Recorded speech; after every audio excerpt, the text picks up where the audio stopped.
We have a long and grim history in this country of violent offenders being released on parole and reoffending. And the mother of a woman who was raped and murdered in a horrific and prolonged attack says that she fears for the safety of other women after the Parole Board has recommended her daughter's killer be released. The killer is Stephen Ling, and he stabbed 29-year-old Joanne Tulip 60 times at his home in Northumberland on Christmas Day in 1997.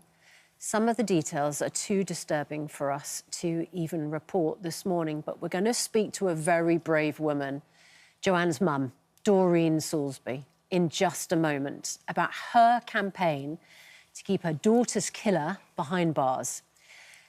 First, here's Lee Cumley with the story. Joanne Tulip was raped and murdered on Christmas Day in a sadistic attack at the hands of Stephen Ling, a 23-year-old farm worker who was jailed for a minimum of 20 years in 1998.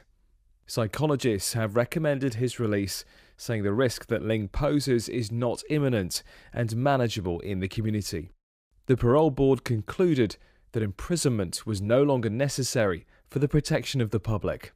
So, after 27 years behind bars, Stephen Ling is set to walk free. He admitted rape but wasn't convicted of that charge, so his name will not appear on the sex offenders register. Joanne's mum, Doreen, is campaigning to keep Ling locked up. She had hoped his release would be blocked by the former Justice Secretary, Alex Chalk, but she has lost faith in the current government and Justice Secretary Shabana Mahmood. And now she's preparing herself for the day she prayed she'd never see, when her daughter's killer is set free. Doreen joins us now alongside barrister and former MP for the area where this happened, Guy Opperman, who helped set up meetings with the former Justice Secretary. Good morning. Good morning. You're an incredibly brave lady. Thank you. Doing an incredible thing on behalf of your daughter. Yeah, well, it's got to be done. Yeah. So, I mean, everyone will understand you never want this man out on the streets again. No, shock horror. I mean, it was just unbelievable when we got the decision. He's going to go straight out. I really fear for the safety of women. And that's what I want to sort of raise awareness to through the media.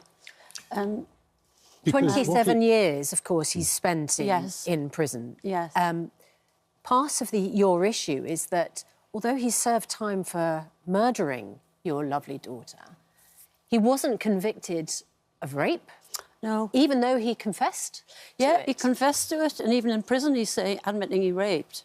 But the judge at the time chose not to put the rape to court through the trial because the murder was the greater offence.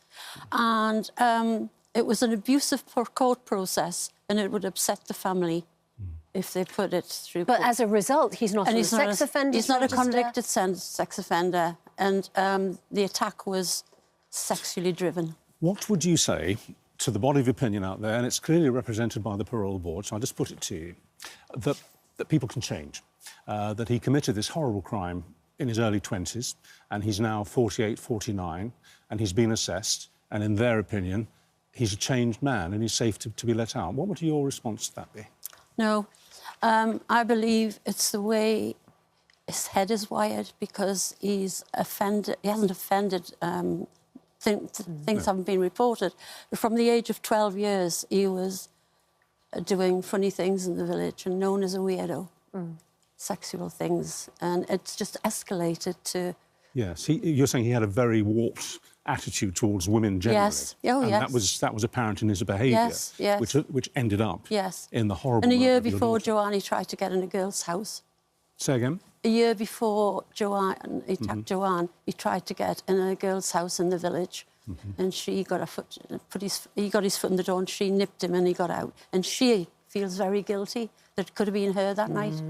Do you think... And it's the way, I believe it's the way his head's wired, Yes. and that doesn't change. Do you think that it would ever be safe for him to be released, or should he do what is described as a full life tariff? He should die in prison. I don't think he should ever be released. And Alex Chalk said that to me in last October. He was fully supportive. So 2 psychologists have given evidence to the hearing. They've recommended that the risk that he poses is not imminent, he's manageable in the community, and his risk is at a level where he does not need to be kept in prison anymore.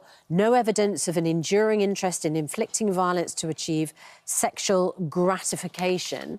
I mean, you used to be, well, you are a barrister, you used to be an MP. How would... Look, I respect psychologists and they have a job that they need to do. And this man was not sentenced to a whole life term. We only have around 70 whole life prisoners in the country. But how do they know until he's in contact with the real world and he meets women? Because, I mean, I would be worried that as soon as he comes into contact with women, something's triggered again. Can psychologists work that out? He hasn't socialised with women all this time. He's been in a male prison. So there is, listen, this amazing lady is doing great work and is rightly raising the case, and it is something we've repeatedly made the point. I think there are a couple of points to help address your thing. First, he should be going to an open prison first if he's doing anything. So the decision is made to go from a Category C prison straight to release.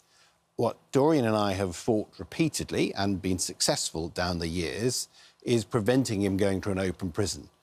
Now, if it is the case that the psychologists feel that things have genuinely changed, then that is their opinion, and you and I are not psychologists, but I find it incomprehensible that you wouldn't go to the halfway house, which is an open prison first. So he can be monitored. Exactly. And you come to the second point, which is because he's not on the sex offenders register, you are dealing with someone who is particularly dangerous, and yet the protections that apply to someone who is convicted normally, as has been the case for many years now, of serious sexual offences and has the proclivities that this gentleman does, are just not going to apply because the police will not be monitoring him in the way that we would want them to do so. But as that is a real concern. As I implied in my introduction to this interview, the record shows that men like him, similar to him, who've done similar things, can be very adept at lying to psychologists. And, of course, they're not going to say, yes, I have these warped feelings towards women. No, I don't feel that way anymore. And they're released and they re-offend. I mean, the record shows that that's what can happen. So that is definitely Doreen's fundamental concern, and there is evidence that that is happening. Now, they believe the offender, I feel. There's no doubt the psychologists believe the offender has been rehabilitated. That's the opinion that they have. But it doesn't mean they're right. It does not mean they're right, but the Parole Board have to make an independent judgment of that. And clearly, people can be rehabilitated over time from a whole host of different offences. I think we share genuine concern, and I think a lot of charities and support groups like Refuge share these concerns, that this is not being done in the right way. Particularly, there should be a halfway house through open prison, and there has to be greater monitoring of this gentleman if you got to release, because I think justifiably people have real concerns about this. Well, the clock's ticking. The Parole Board interviewed him, finally, for the last time in July. They made their decision known on the 9th of September, and that leaves, I think, 21 days for an intervention by the Ministry of Justice, if they think that they should. We fill a request for consideration form in submitted to the VLO, which is part of the Secretary of State's submission. Right. So what's going to happen? Because that deadline is September the 30th. If nothing happens before then, or by then, he's out. Just hope that she challenges the Parole Board. Well, can you do more than just hope? Is there something that you can do as a... No. The simple truth is we have passed a bill, the Prisoners and Victims Bill, which Alec Chalk brought in the spring of 2024. Section 61 gives certain powers in that respect. The Ministry of Justice need to bring those into force and to apply this to this particular case. There is a lot that the Ministry of Justice can do, and they should certainly be meeting with Doreen, as repeated previous Secretaries of State have done so.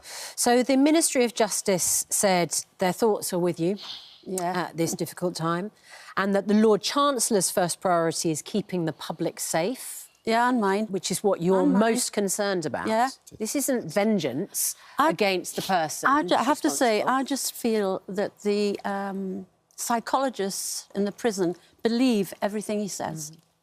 So the Parole Board said that a 3-member panel of the Parole Board directed his release and that they are solely focused on what risk he could represent to the public if released and whether that risk is manageable in the community. I mean, presumably there will be Multi-agencies. parole officers, probation officers who will be monitoring him, But only for a Yeah, limited but- period of time as well. But I feel they're under-resourced. Yeah. And there's not the manpower. And what does monitoring mean, you know? It falls, I mean, as you it say... falls through the net Sorry. all the time. Yes. And what does monitoring really mean? And as you say, Yeah. it is for a limited period of time, and then they're off the radar. I mean, I have to say, I know how I'd feel if this man came and lived next door to me Yeah. and my wife and daughter. Exactly. I know... But you wouldn't- You wouldn't know he's The a sex problem is offender. you wouldn't know because he's not on the sex offenders He's register. not a convicted He sex wouldn't offender. have the police You wouldn't have the police protections that implies and gives you. Absolutely. And you wouldn't have an ability to therefore increase your own protections. Just on a technical point, if he was convicted to life in prison with a minimum term of 18 years, which is what the sentence was, then he is always in perpetuity under a life sentence, which means that anything that he does when he's out that breaches the law presumably means that he will be recalled. So recall powers apply not just to him, but almost every prisoner. So there is the power to bring people back to prison if they reoffend during a certain period of time. But yes, you're right. Yeah, OK. But I believe he will reoffend. Yes. Because he's been locked up since he was 23. Your daughter was brutally murdered on Christmas Day, of all days. I guess you simply can't celebrate Christmas. No, I don't. You don't. She goes away every Christmas. Well, I don't to have avoid Christmas. I can't stand Christmas hype. No. We go away, it started now. Yeah.